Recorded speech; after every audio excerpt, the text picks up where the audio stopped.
buenas noches, estamos en Dato Mata Relato. Muy buenas noches, Martina, ¿cómo andás? Buenas noches. ¿Todo Muy bien? Bien. ¿Cómo pasó el fin de semana largo? Divino, estaba mi mamá en casa. Bien. Así que era su cumpleaños el sábado, entonces pasamos todo el fin de semana. Feliz cumpleaños, hoy es el cumpleaños de mi papá. Ahí va. Así que como le escucha siempre los programas, Bueno, feliz siempre cumpleaños. diferidos, le mando Feliz cumpleaños.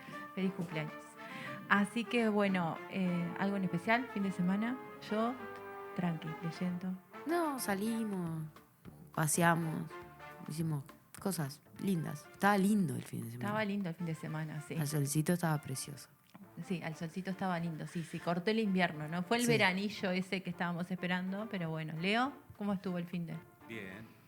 Ay, no se escucha mucho. Nosotros fin de semana largo, ¿no? El viernes hubo programa normal. Así Sí, que hubo, sí, porque Legítima me Defensa. hicieron trabajar. Con todo. Las noticias no paran. Estuvo el Boca Andrade, así con... estuvo intenso el programa. Me imagino. Sí. No hay otra posibilidad, estando el Boca Andrade en un programa que no sea intenso. Porque aparte Leandro y Boca, imagínate. Imagínate. Dificultad de hablar ninguno de los dos. No, por favor, para meter un bocadillo ahí entre medio, está bravo. Está bravísimo, sí. Pero bueno, tuvimos una semana con un montón de temas al final, Sí. viste que siguen surgiendo los temas y a veces un poco más, un poco menos, pero yo veo como, a ver, hay una cuestión de eso, si el gobierno viene lento, creo que lo que cambió fue el estilo de comunicación también. Capaz que igual, yo creo que es como que se van desenlazando cosas que al principio... Bueno, yo me acuerdo del Pacha Sánchez pidiendo paciencia, ¿no? Uh-huh. Y como que se van desenlazando cosas que anunciaron al principio del gobierno y ahora van tomando forma, digamos. O van por ejemplo, yo voy a destacar del fin de semana el anuncio del proyecto Neptuno. Es un tema que creo que es muy destacable, muy importante, pero aparte tiene que ver con un... Primero que nada, con parte de esas herencias que dejaron y de esos testamentos de último momento, Sí. De cómo se firmó el proyecto, y también ese empecinamiento de parte del gobierno anterior de dejar algunos compromisos, cuando también en parte el triunfo del Frente Amplio podía explicarse también por muchas de esas medidas, entre ellas el tema del agua. Sí, porque claro. una de las grandes temas del agua, del gobierno pasado, fue la crisis del agua, que tuvo una respuesta muy lenta de parte del gobierno anterior. Acuérdense cuánto costó, por ejemplo, el tema del IVA al agua. El IVA y el IMESI, sí. Y además que en el año 21, 22 y 23 se había decretado la emergencia climática para el agro, pero en ningún momento decidieron tomar ninguna medida respecto a lo que podía ser una potencial crisis del agua potable. Y eso lo que terminó en el efecto de 72 días de agua que, en palabras del ministro de aquel momento, bebible pero no potable. Aquella discusión que se dio que era bebible y que era potable. Sí, claro, el mercurio es bebible cuando está a temperatura Después ambiente. el tema aquello de la planta potabilizadora, ¿te acordás? La desalinizadora, que no entraba no entraba en el Hércules, vino en un contenedor y la pusieron creo que en la laguna de, no me acuerdo si de Los Patos o del Sauce, en alguna laguna está, del Cisne, ahí va, en la laguna del Cisne. Está en Salinas, está ahí, como, bueno.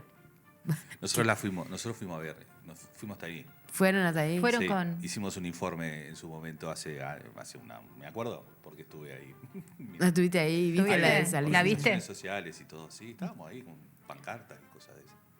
Yo creo fuera de que ahí siempre tienen un problema con el tema de los químicos, ¿no? Las avionetas que pasan por arriba de la laguna y le fumigan la laguna. Con las aplicaciones. Que es agua potable, ¿no? Y sí, igual en el proceso de potabilización supuestamente los agrotóxicos se filtran. Digamos. Sí, claro. Pero bueno, lo que implica es que a cuanto mayor cantidad de productos de concentración, claro, más productos químicos para neutralizarlos precisas. Entonces es cada vez más digamos, menos, digamos, sana el agua potable Claro, que está tomando. estás tomando ¿no? cloro al final. Está tomando, sí, 100% cloro. Supongo que el cloro tiene que ver con eso, ¿no? No, lo que me pareció importante en la conferencia de prensa, como para pasarlo por arriba rapidísimo, porque no le vamos a hablar, pero es que reduce el costo que era una de los... O sea, los problemas con el Neptuno era que era inconstitucional por su tipo de operación, Sí. que era caro, y que Muy caro. técnicamente había sido rechazado porque el Río de la Plata como fuente de agua potable no era aceptable.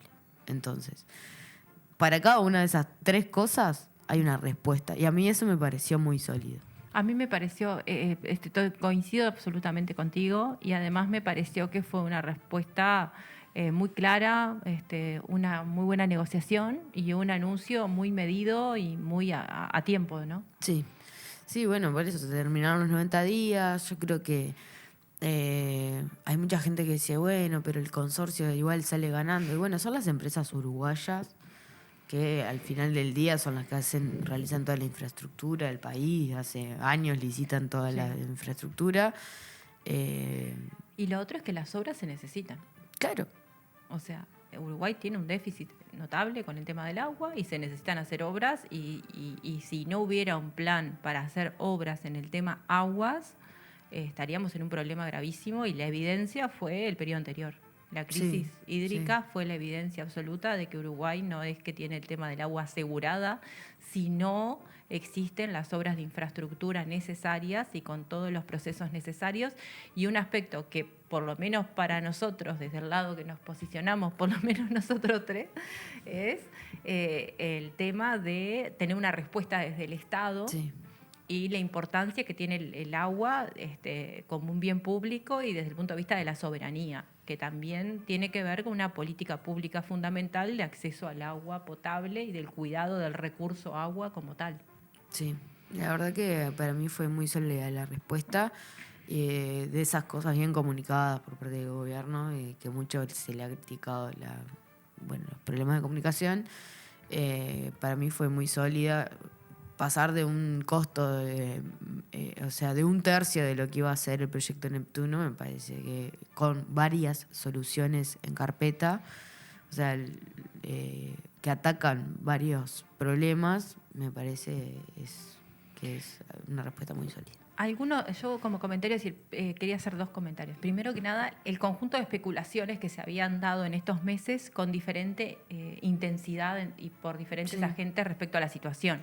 Primero que nada, los costos que iban a tener las soluciones alternativas. Parecía que cualquiera de los escenarios por los cuales el gobierno y el Frente Amplio, en este caso, que es el partido de gobierno, iba a transitar, iban a ser de costos desmedidos. Entonces esto se manejaba desde un punto de vista del gobierno anterior como una herramienta más de presión para mantener el proyecto de ellos, que siguieron presionando, y después desde el resto de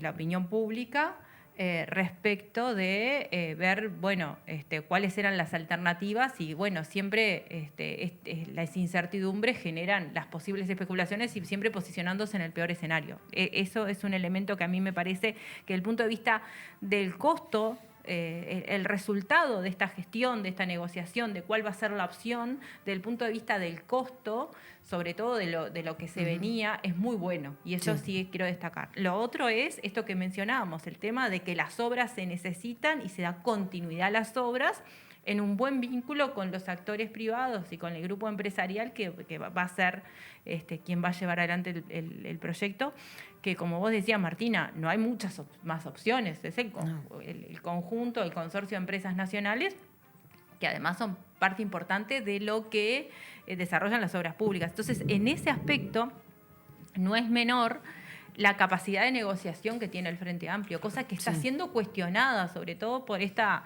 situación de parlamentaria, y que en realidad, día más, día menos, se está llegando a cumplir todas las instancias o los objetivos.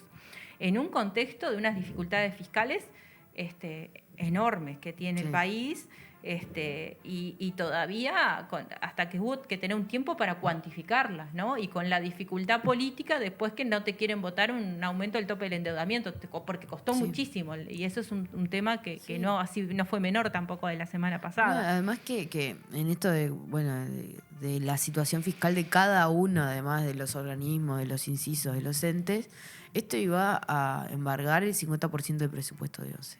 Entonces, me parece que tratar de evitar eso era primordial, ¿no? OCE, que siempre fue dentro de las empresas públicas, de las más precarias, digamos, de las más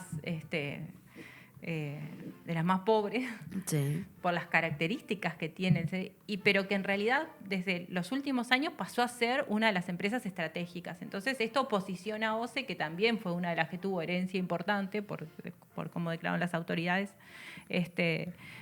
bastante pesada.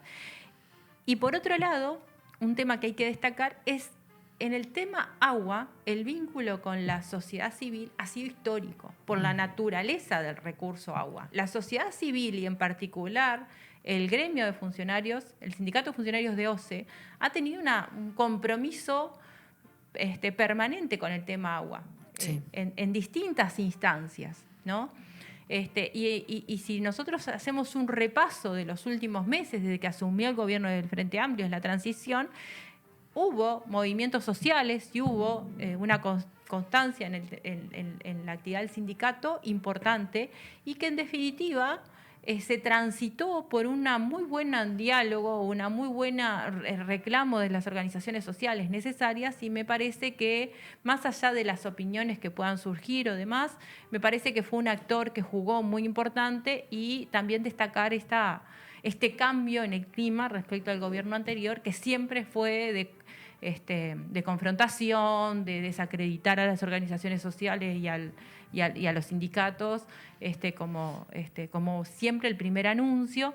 Entonces, bueno, sí me parece que es un hito importante en el gobierno. El anuncio del proyecto Neptuno tiene que ser anotado en la agenda el 18 de julio del 2025. Exactamente. Eso, y lo otro, bueno, que se terminó de aprobar la rendición de cuentas, se lograron los votos, y creo que se está dando la señal, el mensaje, no con bombos y platillos ni con conferencias de prensa, como nos venían acostumbrados en el gobierno anterior, de que el Frente Amplio está teniendo una muy buena capacidad de negociación y de construcción de consensos o de acuerdos y de mayorías en un contexto político distinto, y me parece que creo que más allá de los resultados de esta administración, va a ser un acumulado en el proceso político que tenga el Uruguay, que va a ser súper interesante, muy bueno y muy positivo. Sí, porque por ahora ninguno de los grandes temas que tenía el gobierno, día más, día menos, no salió con alguna solución. Capaz que no la mejor, pero sí la que se terminó resolviendo, por lo menos a nivel parlamentario, que siempre es una muy buena opción, porque fue la que decidió la ciudadanía. Sí. Y eso no podemos dejar de mencionarlo, ¿no? Exactamente. Y bueno, son parte de los acontecimientos que se dieron, y entre ellos vamos a hablar de Frati, ¿te parece? Y las banquistas a pie. Eso me gustaría... ¿Al final? Tema. No, sí, estaba justo para ese tema. Me distraje con...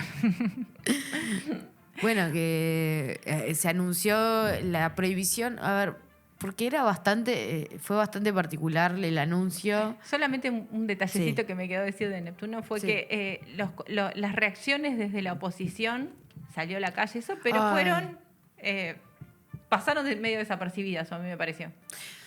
Yo qué sé, cuando habla la calle Pou, habla la calle Pou. Sí. Entonces, dijo algo que además yo como estudiante de cuestiones ambientales y climáticas, me parece que dijo una barrabasada.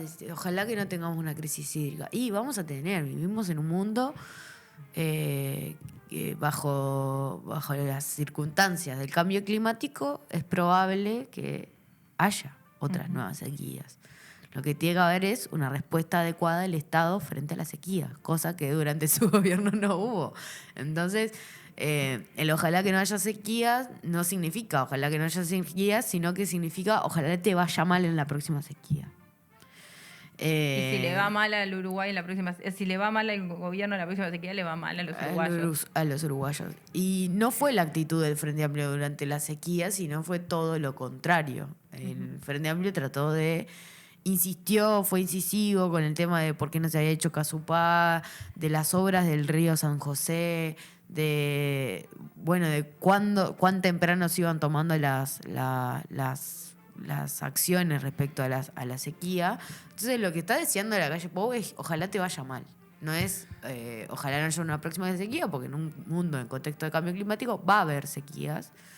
Lo que está diciendo es que simplemente que haya una mala gestión, y cuando hay una mala gestión los que más sufren son las mujeres que van a buscar los bidones, las familias, a quienes se les encarece el agua, a quienes se les rompe el calefón, ¿no? Y a ver, y lo que sí es cierto es que la respuesta ante una crisis climática respecto a las soluciones hacia la población va a ser bien distinta cuando se trata de un gobierno de derecha, cuando se trata de un gobierno de izquierda. Totalmente. Entonces, bueno, seguro que cuando hay una crisis climática que afecta al tema del agua, hay una problemática que afecta a toda la población, es lo menos deseable. Sabemos que estamos en un mundo, como decía Martina, que eso va a ocurrir. El tema es cómo estamos preparados y después las respuestas, qué objetivos atienden o a quiénes atienden en forma primordial, ¿no? Sí, que también en el tema agropecuario tampoco fue la solución. Si uno repasa las medidas, fueron más o menos las mismas tipos de medidas que ya existían, cuando uno repasa aquella cartilla que salió, que tienen un costo financiero importante, que no dan una respuesta, pero tampoco en los últimos 5 años se avanzó nada en el tema de riego, porque tenías más que espalda para empezar a implementar avances en los temas de riego. Yo quería comentar 2 cosas. Una, el 50% del agua se nos va por la rotura de los caños. Primero, antes que nada eso. O sea, que podríamos también empezar a trabajar ahí. Y segundo, Luis Lacalle Pou responsabiliza al gobierno del presidente Yamandu Orsi, ¿no? Ahí, yo lo señalé ahí, pero si yo no mal recuerdo, Tabaré Vázquez le dejó el proyecto firmado con la plata aprobada para hacer otro proyecto que también lo encajonó, o sea que en verdad podríamos perfectamente hasta este momento tener ya Casupá pronto, ¿no? Sí. O sea, se calculaba, o sea, si en 2019 se firmó el convenio con CAF, que era quien hacía el préstamo, se le pasó el proyecto a Luis Lacalle Pou de haberlo comenzado en el 2020, imaginando que hay una demora de obras por la pandemia. Ponerle que se hubiese terminado en el 2024. No estaríamos ahora pensando en esto. Ya estaríamos, ¿no? Por lo menos tendríamos una reserva más. Capaz. Sí, es un embalse, ¿no? Tampoco era que tenía que hacer una obra de ingeniería brutal Lacalle Pou, ¿no? Sí, seguro. Bueno, pasamos a las vacas. ¿Pasamos a las vacas? Qué tema importante para este país, siempre las vacas. Y las controversial. Controversial. Pero ¿cómo fue que dijo Frati el otro día en la entrevista? Siempre, quiero entrevistar a Frati, acá. Quiero que venga Frati acá. Lo digo así porque me encanta esa explicación del campo, así, del campo mismo. Sí. Pero el otro día justo hubo una mala conexión, estaba en pleno diálogo social. Yo dije, yo me quedé con ganas de ir al diálogo social, pero vine a hacer el programa. Lo reclamé ¿En show de miércoles? No, lo reclamé el viernes. Pasé factura porque dije, realmente me pareció súper importante el diálogo social en el Sodre y me pareció muy importante, me quedé con ganas de ir. Pero bueno, teníamos que venir a hablar de las vacas ese día y también hablamos un poco del diálogo. Pero, qué lío se armó, Martina, ¿viste? Sí. En realidad el lío lo arma, lo que pasa que es gente muy bocona, digamos. Sí. A ver, porque en realidad no era para tanto. No fue que se prohibió la salida de vaca. Bueno, lo que pasa es que el anuncio capaz que fue un poco confuso. Puede ser, sí. O capaz que se anunció algo y después se ajustó un poquito. Ahí va. ¿No? La duda creo que me va a quedar a mí. Bien. Salvo que venga Frati, acá le preguntemos. Bien. Y ahí él aclarará. Pero bueno, tenemos ese pendiente. Anotado. Porque aparte, una cosa que siempre Leo dice, todos los que vienen acá Después les va bien. les va súper bien. Es como el Y programa de después me Mirta dan cosas las Legrand. especulaciones, porque el otro día estaba en show de miércoles y me decían, el otro día entrevistaron a la abogada de Conexión Ganadera. No era la abogada de Conexión Ganadera, No. vamos a avisar, aclarar, porque no pude aclarar en el momento porque estaba en show de miércoles y estuvieron 1 hora entrevistando a la abogada de Conexión Ganadera. No era la abogada de Conexión Ganadera, era la abogada que era directora general de Sí, Secretaría claro. del Ministerio de Ganadería y hablamos de fue- eso. fue asesora de la asociación, de la Federación Rural del Uruguay Sí. previamente, ¿no? Aclaro nomás esa confusión porque Pero no tenemos ningún problema en, Mi en pregunta es, entrevistar a la... perdón, ¿estuvo mal Frati en la acción que tomó? Bueno, pero... O Yo- no entiendo, yo no entiendo A ver, mucho. vamos ojo, a hablar ¿no? de Yo, eso viste que justamente, las a ver, vacas, nada. vamos a hablar de eso y que cada uno pueda sacar sus conclusiones, ¿no? De esto se trata este programa, ¿no? Más allá Claro. de que lejos estamos de ser neutrales. ¿Eh? ¿No Sí, te parece, sí. Martina? Sí, sí, no, lejos. vamos a estar en Sí. esa discusión. No. Como nosotras dos no somos periodistas, Yo me acuerdo de la... nos de damos la- el la- lujo, ¿no? De opinar tranquilas. Que Nosotros Cabildo opinamos Abierto, como técnicos, sí, como como, sí. profesionales, ¿no? La ley de Cabildo Abierto de Ley de Medios había metido un artículo, no sé si se acuerdan, que decía que Sí. todos los medios tenían que ser imparciales, Sí, neutrales. una locura. Sí. Y no sé, tenía un montón de busco para- adjetivos que era como no hay medio que cumpla con eso, vamos a tener que cerrar todos los medios. Bueno, yo les diría, ¿lo sacás eso o te explico? Vas a tener un problema, va a ser inaplicable y no hay peor norma que la que no se pueda aplicar, Sí. ¿no? Pero bueno, la semana pasada se anunció una medida de suspensión de necesidad de posible autorización de exportación de ganado en pie. Y es una medida que a nuestro entender, y si les recomiendo ir a la revista, Sí. que aparte está en tapa,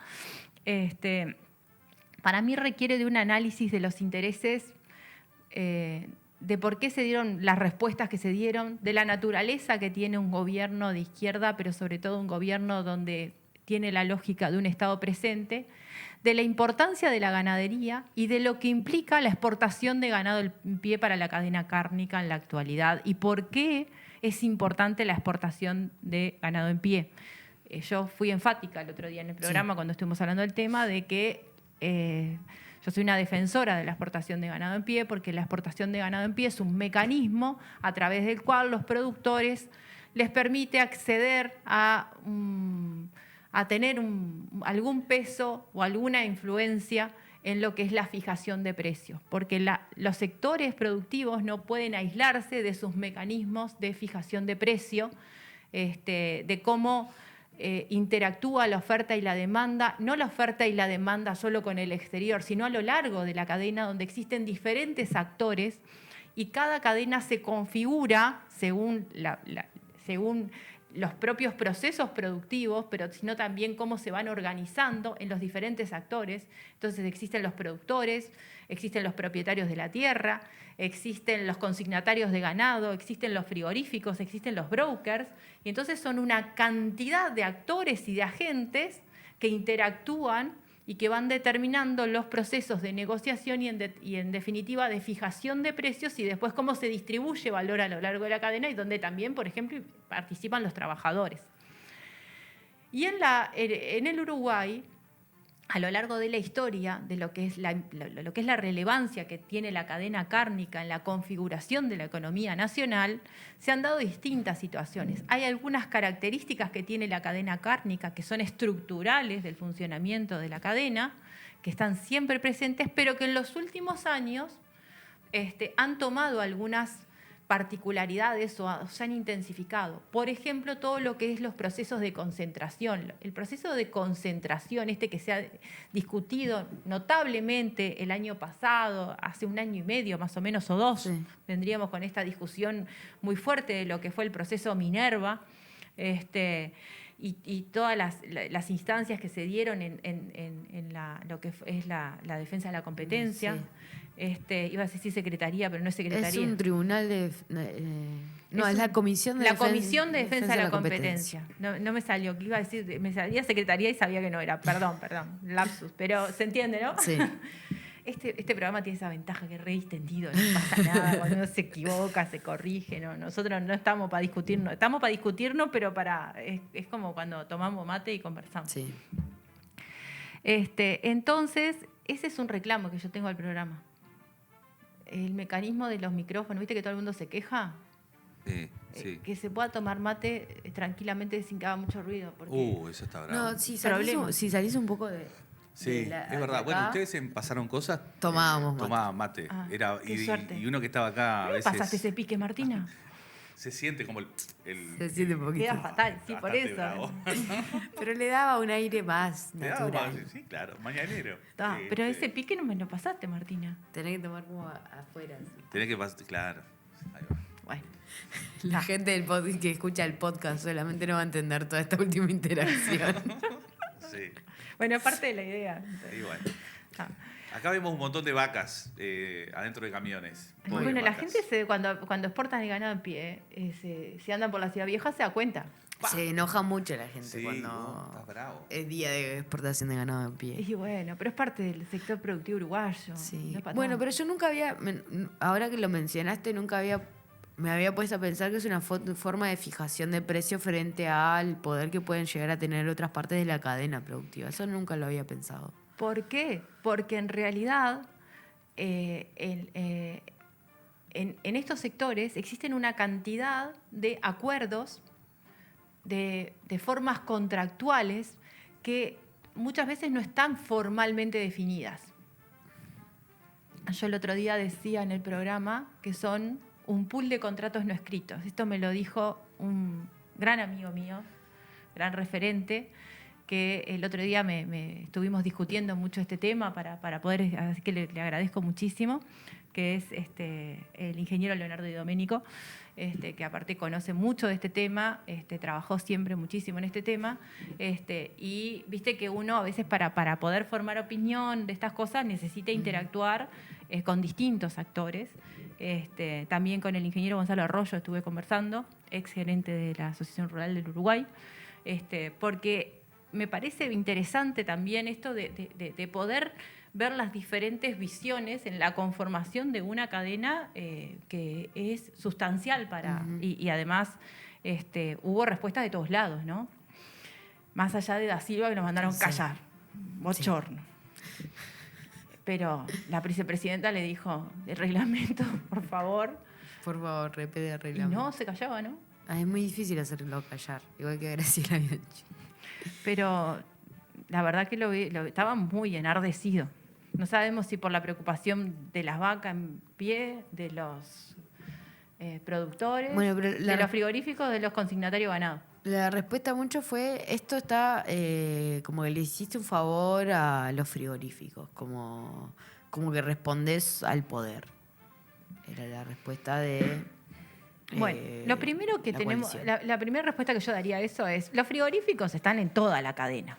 Los frigoríficos, o sea, la exportación de ganado en pie hoy no es una cosa exclusiva de los productores. Los propios frigoríficos que dominan la cadena a lo ancho y a lo largo también hacen exportación de ganado en pie. No es un gran problema, ¿no? Lo que sí existe es que hoy la exportación de ganado en pie, que fue un activo que fue un mecanismo que se logró, representa un porcentaje bastante acotado, pero si bien aumentó en este último año, y ese era un hecho, que se dio también en un conjunto de situaciones de la cadena cárnica, que no es solamente la exportación de ganado en pie, que se da en muchas otras situaciones. Tenemos situaciones de frigoríficos asociadas a todo este problema de los fondos ganaderos. Claro. Tenemos situación de los frigoríficos en todos los procesos recientes de concentración. Y hay toda una problemática hoy que es el aumento de los seguros de desempleo en la cadena cárnica, que viene en un proceso reciente, como les decía, del tema del aumento o las presiones fuertes a la concentración a través de fondos globales que empezaron a tener una preponderancia muy fuerte y que han dado una discusión enorme en lo que es las compras de algunas plantas, en particular por Minerva Foods. ese es un tema que está presente y que yo les decía, es la historia a lo largo de toda la historia de la cadena cárnica. Claro. La cadena cárnica siempre ha tenido esos procesos de concentración y también en otras cadenas agroindustriales se dan estos procesos. No es un problema reciente, ni nuevo, ni de los últimos 10 años, ¿no? Ahora, ¿cuál es el tema? El sector cárnico en Uruguay tiene la característica que se caracteriza por tener una cantidad de instituciones, como decimos en economía, de normas, de las cuales muchas no están escritas. Funcionan así porque funcionan así. Entonces, las empresas y los distintos actores que forman parte de la cadena, de alguna forma lo que hacen es navegar con mucha cautela para no verse perjudicadas. Es una negociación permanente que se tiene con determinadas normas que más o menos son conocidas por todos. La realidad es que hoy existen más de 1.000 trabajadores en el seguro de paro en el sector frigorífico. Y hay anuncios de que van a haber nuevos pedidos con más solicitudes que están como en una cola de espera para ser llegados. La medida que adopta el gobierno, sea la suspensión temporaria de la exportación de ganado en pie, en un año en el cual la exportación de ganado en pie ha sido muy alta, ha aumentado muchísimo, o la posibilidad de analizar las distintas exportaciones y dar una autorización, que es lo que se anunció o terminó definiéndose, si yo repaso las declaraciones de todas las autoridades, ¿no? A mi entender, lo que busca es ofrecer una defensa en forma temporal, en forma transitoria, en forma de una herramienta que tiene el gobierno para poder tener algún grado de control sobre o de participación o de atender una coyuntura que es la que se está, por ejemplo, dando en el tema de los seguros de desempleo, ¿no? Es una herramienta que puede dar una defensa temporal o transitoria a los trabajadores en la industria cárnica. Y eso, que en realidad dio lugar a una gran discusión, pero hubo una respuesta por parte del Estado, por parte del gobierno, perdón, generó un descontento enorme en los grandes capitales, los terratenientes del agro y las industrias que han estado utilizando el seguro de desempleo. Pero en realidad los que más se manifestaron en contra de la medida, lo que era razonable o esperable, fueron las grandes agremiaciones rurales, la Asociación Rural primero que nada, y por otro lado los consignatarios de ganado. No así los frigoríficos. Los frigoríficos hasta se habían mantenido bastante en el margen, mandaron guardar. También el tema de los seguros de desempleo, tenemos que decirlo, hay un tema fiscal en el medio, porque el seguro de desempleo es un costo que hay para el Estado. Claro. Y no está siendo menor. Y a veces son de seguros de desempleo parciales. Lo que hacen es, de alguna forma, bajar la jornada de trabajo. Sí. Y bueno, y las empresas van utilizando esta herramienta para... de alguna forma, manejar sus números.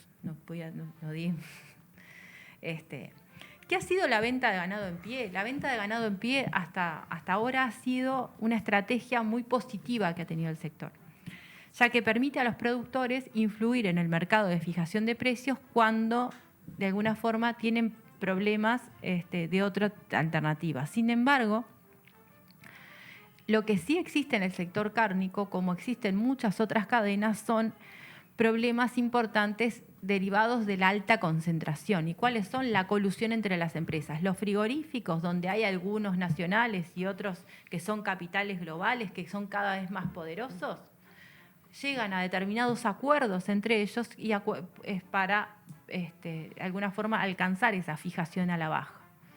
Los capitales extranjeros hoy tienen mucho peso en la fijación y los capitales nacionales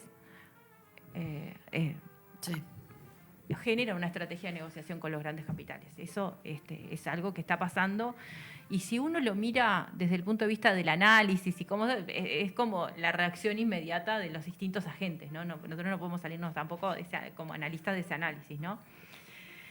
Y en este contexto de colusión fuerte que tienen los sectores, que se puede discutir si es colusión, si no es colusión, si, cómo operan los mecanismos de defensa de la competencia, cuánto pueden penetrar en determinadas realidades de sectores o no, la exportación de ganado en pie es el mecanismo que ha actuado como una válvula de escape, pudiendo en alguna medida, a veces un poco de sábana corta, pero existe, de blindar a los productores a una salida frente a las limitaciones impuestas por el mercado interno.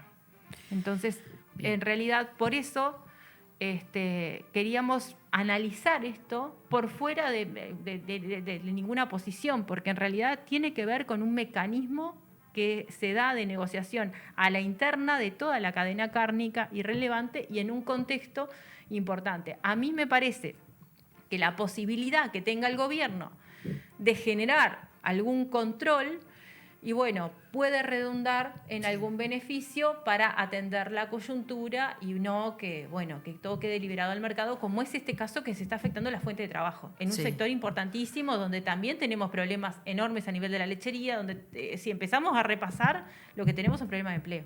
Claro, y podría haber sido más drástico. Por ejemplo, se le podría haber puesto una tasa, un impuesto o lo que sea a la exportación de ganado en pie y también hubiese sido bastante... digamos, cuestionado, ¿no? Y ahí empezaríamos a hablar de las detracciones. Y claro, porque si vos decís, bueno, hay un montón de personas que su seguridad social se ve afectada porque el cierre de la industria frigorífica y mientras se exporta ganado en pie, bueno, entonces yo lo que puedo hacer es ponerle una tasa a la exportación de ganado en pie para sostener esta situación. Sería también cuestionado. Imagínate. Sí. Se estarían hablando de las detracciones. Claro. Se habló de que la medida era kirchnerista. Se dijo eso. Está bien. Está bien. Sí, a mí me... Tampoco es que... me causa mucha gracia una medida kirchnerista, no sé. Para mí es una medida en pro del trabajador. Yo qué sé, es una medida en pro del trabajador. Es una medida que de alguna forma pone al Estado en el medio. Sí.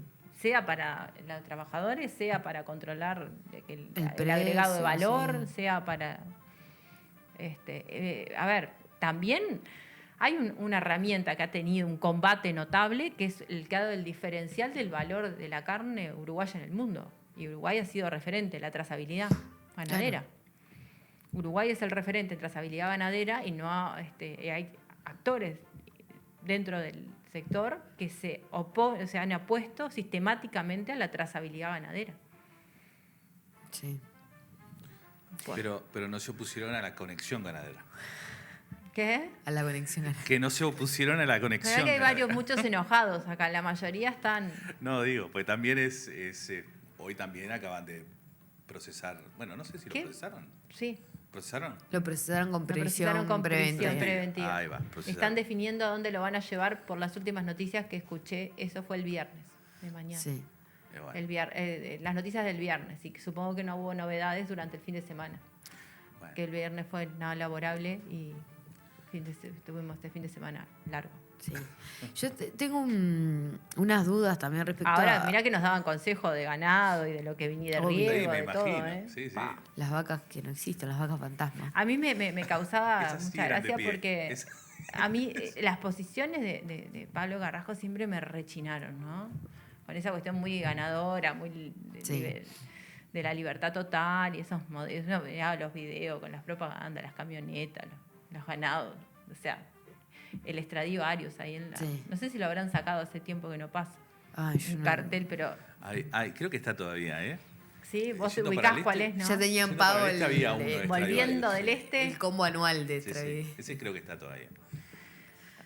Qué raro que no se lo pintaron, ¿no? Los damnificados. Los damnificados que han vandalizado muchas cosas.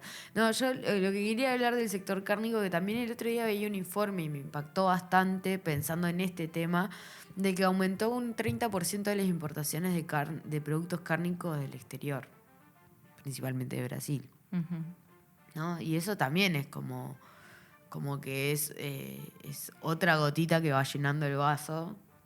Y la verdad que que le agrega una capita de complejidad a un problema ya complejo, ¿no? Bueno, eso, a ver, yo ahí lo que creo es que puede darse, hay determinadas coyunturas que se dan en muchos sectores, hay que ver, bueno, eso, qué Uruguay vende, en qué situación, qué valor le saca y qué compra, ¿no? En eso se ha dado en el sector cárnico, en la carne vacuna, pero también en todo lo que es el tema del pollo, también ha sido un tema con las importaciones de Brasil, en la administración anterior en particular. Acuérdense que Uruguay, por ejemplo, en el sector, en las pollerías, hay una sola empresa que exporta, el resto son todos para consumo interno, no porque muchas no quieran exportar, sino porque hay temas sanitarios que les están impidiendo, y es un salto importante que el sector no ha estado preparado todavía para darlo. Y no es un tema de ahora, es un tema de muchos años. Pero me parece que, bueno, el tema de la exportación de ahora creo que ya bajó el tema, no creo que desaparezca, va a seguir, pero junto con todo lo que es el tema de la extranjerización, la concentración, el tema de realidad del empleo en la industria frigorífica y esto de lo que es la exportación de ganado en pie y lo que son los agregados de valor, me parece importante para analizar el contexto de la cadena cárnica con la relevancia que tiene en lo que es la economía nacional y también el territorio nacional. Sí. ¿No? Y esa mirada no podemos dejar de darla, ¿no? Y tenerlo en un contexto. El sector cárnico tuvo cambios muy importantes en los últimos años, desde la concentración de mercados, el incremento de las exportaciones de ganado en pie, que esas fueron en el 2025 importantísimas, ¿no? Los embarques de faena inmediata crecieron un 55% en el último tiempo, en el 2025. Pasaron de 15.000 a 23.000 cabezas. Uh-huh. ¿Cuál es la preocupación que estos indicadores muestran, estos resultados? Bueno, que si no se regula adecuadamente puede tener para los productores, cuáles son los efectos que puede tener para los productores locales, para los productores pequeños, para el empleo, para todos los actores que son determinantes en la aportación de valor en la cadena y los impactos que tenga la actividad económica. La actividad económica es importante que sea regulada para tener esos resultados a nivel del contexto. Pero bueno, veremos qué pasa con esto. Sí, veremos cuáles son los efectos en un tiempo. En principio no sé si van a citar o no van a citar a Frati al Parlamento. Por lo pronto también quieren citar a Ortuño al Parlamento, por lo de Neptuno. Y bueno, y probablemente veamos los efectos de si se reordena un poco el tema. Y también por lo de colonización. Ah, por lo de colonización, sí. No sé si lo van a citar ya para las dos cosas. Sí, probablemente, sí, digo, sería lo ideal. No, que veremos cómo se reconfigura la situación laboral, ¿no? Respecto a la industria frigorífica, respecto a esta medida y cómo, si realmente afecta o no afecta la exportación de ganado en pie a largo plazo, no creo. Yo como conclusión sí, diría que primero que nada es dejar claro y tomar conciencia que la exportación de ganado en pie es un mecanismo importante que tiene el sector y que es importante en el proceso de fijación de precios, sobre todo para los productores más chicos, para los productores y en particular los más chicos, pero que la medida esta, como dicen la medida de Frati, sí. Ahora, representa una postura consciente que toma el gobierno en buscar equilibrar intereses en un contexto de desigualdad y desafíos laborales. Es una medida que le da la posibilidad al Estado de intervenir. Es como cuando a veces hablamos del tema de los sistemas de flotación y cuando son sucios o no. Pero sobre todo eso. En el debate que emerge, lo que queda claro es que se requiere una reflexión, para mí, un poco más profunda sobre cómo estructurar un sistema que no solo apoye a los productores, que no solo apoye a los intereses de las grandes empresas, sino que también considere el impacto de las decisiones que toman los distintos actores que tienen poder de decisión sobre la sostenibilidad de la industria, tanto en lo que hace a los procesos, en lo que hace a las posibilidades de inserción de mercado, pero sobre todo en la generación y en la calidad del trabajo. Eso para mí es lo importante, y me parece que mientras se puede incidir y exista esa posibilidad, puede ser un activo no menor para a veces equilibrar los intereses. Así es. Muy bien. Pero veremos qué pasa en esta semana, veremos si tenemos tema para comentar sobre esto la semana que viene. Y bienvenido el debate, me parece. No, claro, sí. Yo creo que esto ha dado mucho para que el sector, para que la gente conozca un poco más de esto. Esto ha sido bueno en este sentido. Sí. Sí, por lo menos a mí me ilustró bastante de cosas que no tenía claras, ¿no? Lo de qué implicaba o qué representaba la exportación de ganado en pie, también entiendo por qué la reacción, ¿no? Pero ahora también pensando en qué tipo de medidas uno espera de un gobierno de izquierda o progresista, la protección de las fuentes de trabajo es lo que uno espera que se abogue por ello, ¿no? Totalmente. Te tiro un tema para cerrar, Dale. medio cortito, porque va a dar para analizarlo más, Okay. que es, volvió el hidrógeno verde. Volvió el hidrógeno. Sí. Parece que Uruguay se vuelve a posicionar. Me pareció interesante el anuncio, no fue un anuncio, no se hizo una conferencia de prensa, no se, ni en Presidencia, ni en la Torre de Antel, ni en el Ministerio de Industria, ni en UTE, por poner algunos de los lugares que podría haber sido, o ni en el Antel Arena. Pero el otro día, la directora nacional de Energía, Ariana Spinelli, que estaría bueno capaz también algún día invitarla, estuvo en una conferencia en el 5º Congreso del Hidrógeno para América Latina y el Caribe, que fue en Brasil. Sí, del en San Pablo. H2LAC. Ese, el H2LAC. Esos son los ámbitos que vos conocés.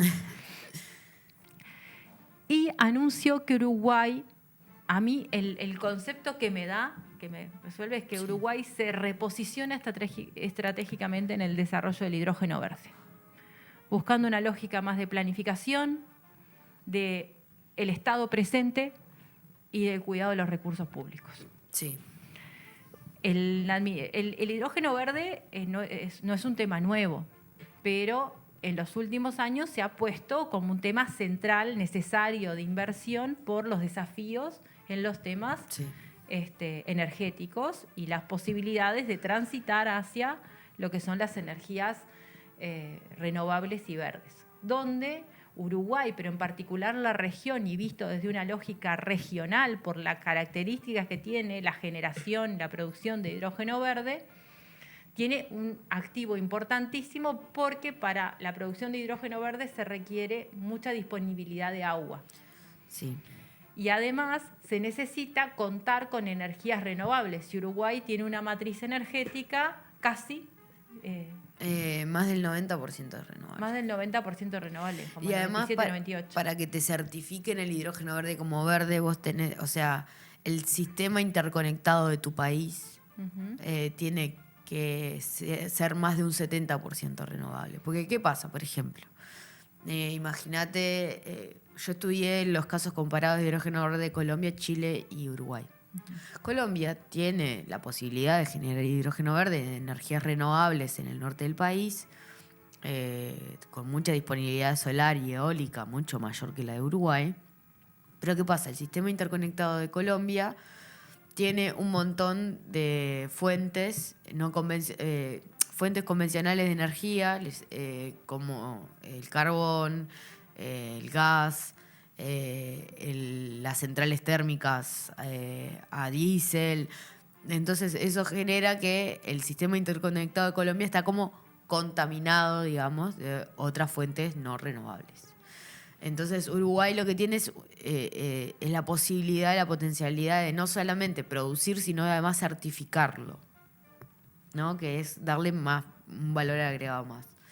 Y esto que vos decías que me parece interesante, lo de la presencia del Estado en muchas de las políticas internacionales del hidrógeno verde, es muy difícil que los estados se posicionen. Muchas de las decisiones las toman las empresas, los consorcios de empresas de hidrógeno verde, y el Estado lo que hace es ser como una especie de facilitador o habilitador, digamos, de ciertas prácticas, porque es un mercado que todavía no se está construyendo. Entonces es muy difícil que el Estado regule algo mientras se está construyendo la demanda del hidrógeno, ¿no? Porque el Estado tiene poco para hacer dentro de una construcción de un mercado que todavía no existe, que es del hidrógeno. Pero a mí me parece que es interesante porque también hay ciertas decisiones que se han tomado, que es, por ejemplo, Chile va a producir un tipo de combustible, que es el amoníaco y los combustibles sintéticos, y Uruguay se posiciona para producir metanol.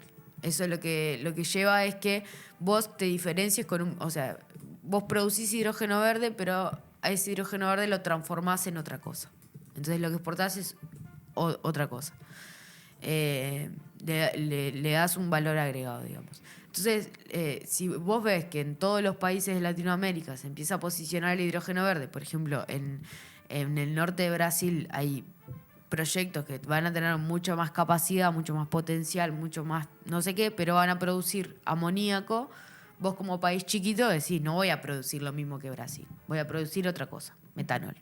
Y eso es interesante porque en realidad lo que estás haciendo es, dentro de una misma economía, elegir un producto que te puede llegar a ser competitivo a vos como país chiquito, que por más que tengas todo el agua del mundo, toda la energía renovable del mundo y la quieras proteger, podés llegar a exportar un producto mucho más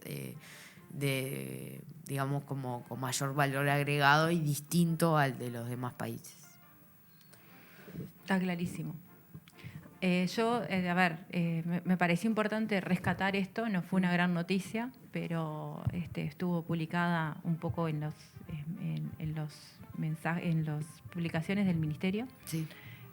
Y me parece que es interesante el análisis que vos hacés, porque tiene mucho que ver con algunas de las características que necesariamente tiene que tener cualquier proceso que tenga que ver con una política. Primero que nada, digo, es una política de Estado, que es parte de la política energética y algo más, y que no se hace en forma aislada, sino que se hace con una lógica regional y de integración regional, que el Estado tiene que estar muy presente, que no alcanzan con las buenas intenciones y los contratos, y que requieren de esfuerzos enormes en temas económicos, de regulación, en temas ambientales, de análisis y de disponibilidad de recursos humanos, que es fundamental, y que no es desarrollar el hidrógeno verde como cualquier cosa, no es como producir cualquier cosa en cualquier lado.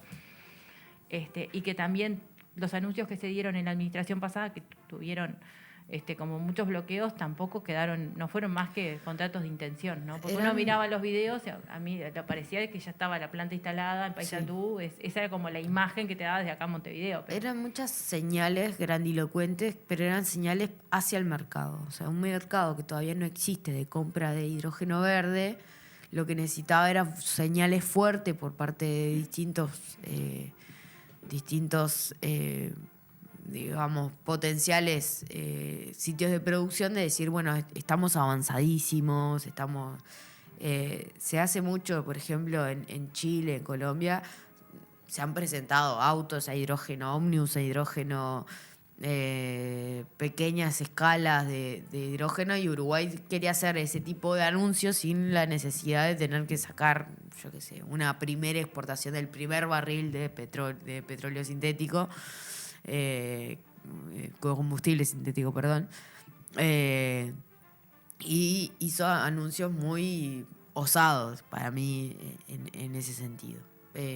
Ahora, obviamente, también las personas que dirigen la política de hidrógeno en Uruguay son personas muy medidas y que siempre desde el inicio, más allá de los anuncios del gobierno, los funcionarios, digamos, del ministerio que ven pasar las administraciones decían, bueno, pasito a pasito, de a poco, y eso era algo como que le daba un poco más de sentido a la política, de decir, bueno, no es una cuestión de salir a la loca carrera del hidrógeno verde, sino que pasito a pasito era como el motus de las personas que trabajaban en el sector de hidrógeno del ministerio. A mí me parecía que él le daba otro tenor, porque si vos comparás con otros países ves que es eso, que parece ser que ya mismo ya tenemos la planta talada y ya mismo ya estamos produciendo, sin conocer las consecuencias de que puede tener un mercado que todavía no existe, ¿no?